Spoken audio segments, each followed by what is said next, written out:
좋아요, 구독. 그러면 저희는 첫 종목부터 구조를 해보겠습니다.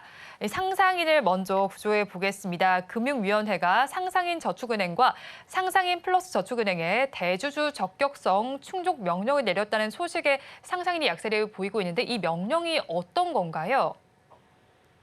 네, 사실은 상상인이 주가가 오늘 10%가 하락을 하고 있죠. 이 대주주 적격성, 그러니까 이 은행들은 대주주에 대한 적격성, 금융회사들은 이런 부분들을 살펴보죠. 특히 은행에 대한 대주주 적격성이라는 부분은 은행 같은 경우는 국민들의 예금을 받고요. 이 수신 업무를 하는데 이 예금을 받고 이 예금을 가지고 다시 대출을 하든지 투자를 하든지 이런 업무들을 하고 있습니다. 그러면서 대표적인 게 예대 마진이죠. 예금 받아서 대출해주고 중간에 마진을 남기는 이런 일들을 하고 있는데 이 저축은행도 그렇고 시중은행도 그렇고 은행 자체의 돈도 있겠지만 대부분의 돈들은 예금을 받은 돈이죠. 그렇기 때문에 이 돈을 적합하지 않게 사용한다라면 그리고 국민들의 돈을 이용하는 사람이 적합하지 않은 이 자격을 가지고 있다라면 옳지 않기 때문에 국민들의 재산에 피해를 줄 수 있기 때문에 은행들 같은 경우는 저축은행 포함해서 이런 은행들 같은 경우에는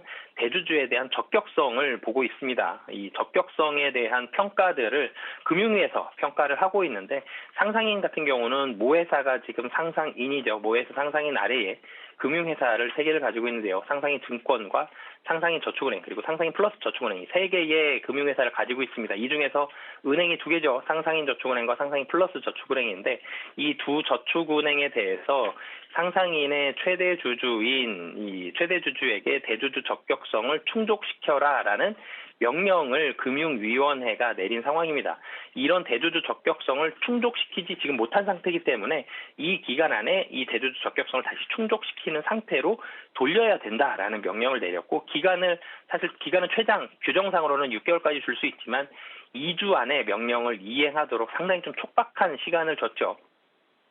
금융위의 판단은 이 6개월 이런 부분들보다 기간이 좀 짧았던 이유는 어차피 지금 당장 바꾸기에는 좀 쉽지는 않은 그런 상황입니다. 왜 그러냐면 금융당국으로 이미 징계를 받았는데 이 받은 징계를 2주 동안 번복시킬 수는 없는 거고 징계를 받은 게 2019년이거든요. 이게 번복이 되지가 않습니다. 2019년 금융당국의 징계로 인해서 대주주 적격성 문제가 시작이 되었고 그러면서 이 과징금도 나왔고요. 이 대표에게 직무정지 3개월에 중징계가 내려졌습니다. 그러면서 해당 그룹의 대표께서는 행정처분 취소 소송을 제기했지만 지난 5월 대법원은 금융위의 처분이 정당하다고 판결을 하면서 이제 확정이 된 거죠. 그러면서 이 금융회사는 대주주 적격성 심사에 돌입하면서 이런 결과를 내보냈습니다. 물론 이 대주주 적격성에 대한 부분들 기간이 좀 더 유예가 될 수는 있겠지만 금융위에서 대주주 적격성 충족에 대한 명령이 내려왔다라는 점, 상당히 좀 짧게 줬다라는 점, 그리고 이 상상인의 자회사 중에 두 저축은행의 비중이 굉장히 크죠. 두 저축은행을 합치게 된다라면 전체 우리나라 저축은행 약 한 80개 중에서 한 7위 정도에 해당을 하게 됩니다.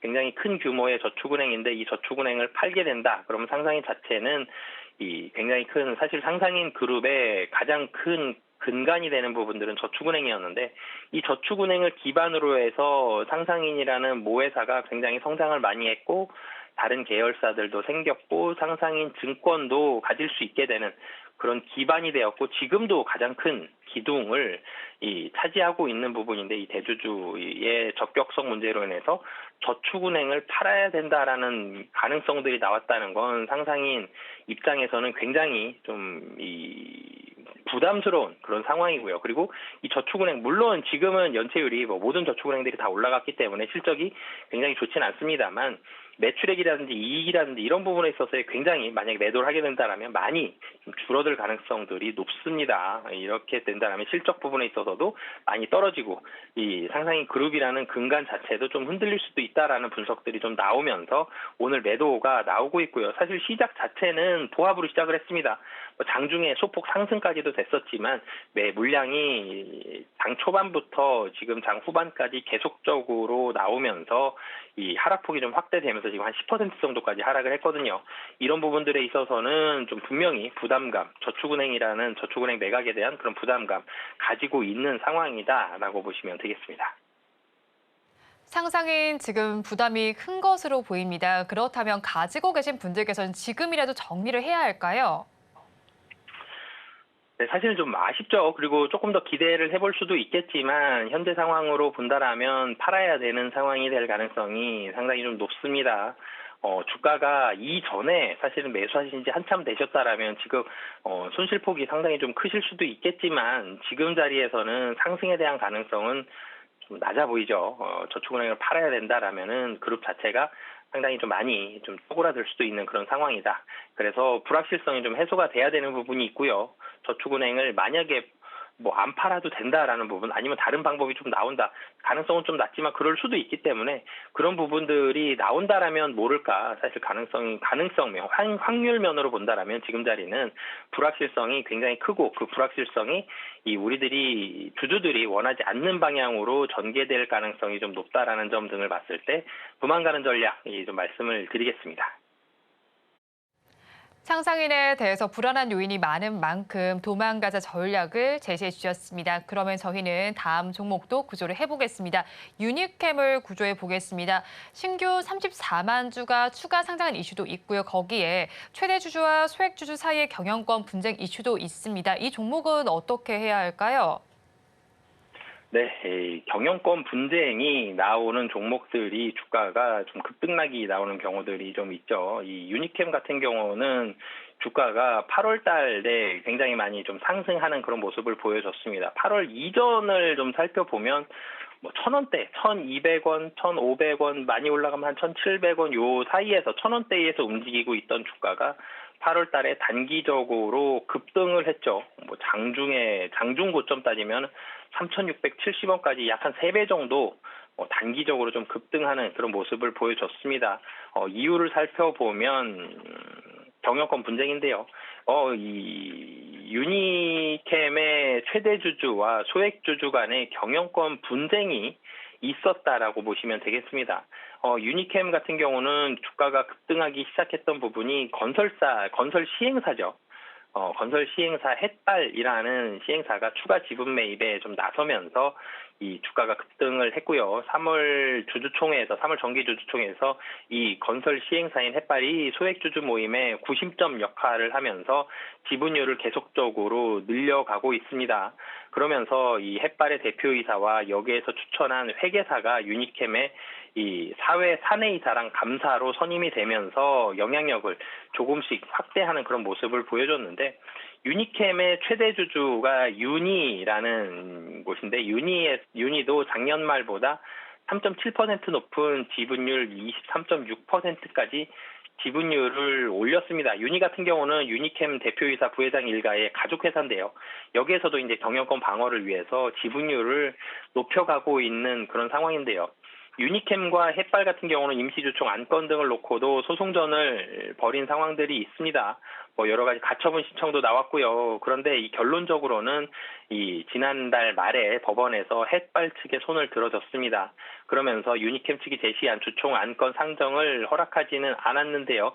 하지만 햇발의 주총 소집은 허가를 했습니다. 그러면서 유니캠은 다음 달 정 대표가 이 의장을 맡으면서 햇발이 제시한 안건만으로 임시주주총회를 할 예정인데요. 그러면 주주총회를 본다라면 주주명부 확정일 전까지 21일 전까지는 지분 경쟁을 계속할 가능성이 있었습니다. 그러면서 21일 전까지는 주가의 변동폭이 굉장히 좀 컸죠. 그러면서 16일 고점을 기록을 했고 21일 때 좀 하락을 했다가 최근 들어서 좀 횡보하는 그런 모습들을 보여줬는데 이 경영권 분쟁으로 인한 주가의 급등이 있었고 최근에는 상승된 가격에서 옆으로 횡보하면서 가격을 만들고 있는 상황이다. 아직 경영권 분쟁이 100% 해결된 상황은 아니지만 그래도 경영권 분쟁으로 인해서 여전히 좀 주가는 높아져 있는 그런 상황이다라고 보시면 되겠습니다. 네, 유니캡은 경영권 분쟁이 큰 이슈로 작용을 하고 있는 것 같습니다. 그렇다면 가지고 계신 분들께서는 어떻게 대응하면 좋을까요? 네, 우선 도망가는 전략 말씀을 드리겠고요. 아직 올라와 있는 상황이고요. 단기적으로 좀 급등락할 수 있는 리스크가 분명히 있기 때문에 경영권 분쟁이 있다 그래서 기업의 펀더멘털이 달라지는 건 아니거든요. 도리어 기업은 회사가 조려 내부적으로는 좀 혼란스러울 수 있죠. 기업엔 악재입니다. 그럼에도 불구하고 경영권 분쟁이 있다 그러면 지분 확보 때문에 좀 싸운다라는 부분들 기대하면서 주가의 상승을 많이 만들어내는 경우들이 있는데 주주총회 때까지 어느 정도의 그런 부분들이 확정이 되었고 여전히 이전 주가 평상시의 주가보다 높은 상황이었다라는 부분들 본다라면 도망가는 전략 말씀을 드리겠고요. 만약에 주가가 다시 떨어졌다라면 이전 가격 회귀했던 가격 정도 수준이죠. 매수 가격 1,500원 그리고 손절 가격은 1,300원 그리고 다시 한번 상승한다라면 목표가 2,000원 잡고 좀 짧게 대응하시면 좋을 것 같습니다. 유니캡은 단기적으로 급등락이 예상되는 만큼 도망가자 전략을 주셨습니다. 그래도 다시 접근을 하시는 가격 전략도 주셨는데요. 매수를 하신다면 1,500원 선에 해보시고요. 이때 손절 라인은 1,300원, 목표 주가 2,000원 잡아주셨습니다. 마지막 종목도 구조를 해보겠습니다. 미래산업 구조해 보겠습니다. 최근에 무상증자 이슈로 인해서 상한가까지 기록을 했던 종목입니다. 그렇다면 지금은 차익 실현 매물이 나오는 관점으로 해석을 해봐야 할까요?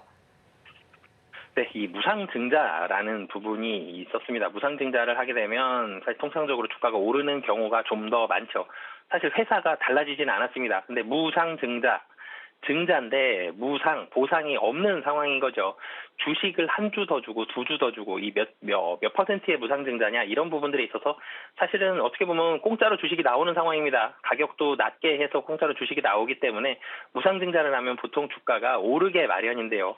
2대1, 3대1 정도만 하더라도 무상증자 굉장히 호재로 많이 받아들여지는데 미래산업 같은 경우는 무상증자 5대1에 대한 무상증자를 기록을 했습니다. 그러면서 주가가 5,000원 정도에 머물렀던 주가가 장중에 10,000원까지 올라가는 단기적으로 그런 모습을 보여줬는데 오늘은 그 무상증자가 되었던 주가의 주식이 상장되는 날입니다.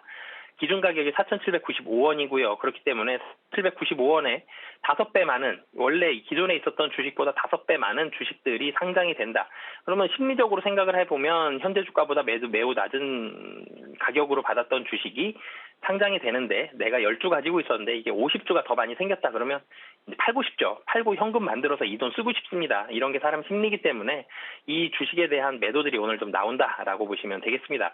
무상증자 가격 상당히 좀 낮았지만 오늘 굉장히 많은 물량을 좀 소화를 했다. 그러면서 거래량이 평상시에 10배 이상 좀 터지는 모습들이 오늘 나왔다라고 보시면 되겠습니다. 네, 지금 거래량이 터진 모습이라고 짚어주셨는데 그렇다면 미래산업의 경우에는 가지고 계신 분들께서 어떤 대응 전략을 가져가야 할까요? 네, 우선은 무상증자에 대한 물량들 대부분 해소한 것으로 보여지고요. 급등 이전까지의 가격까지 어느 정도 내려왔기 때문에 버티는 전략 말씀드리겠고요. 그렇기 때문에 매수 가격은 현재 가격, 손절 가격은 4,500원, 목표 가격은 7,000원 말씀드리겠습니다.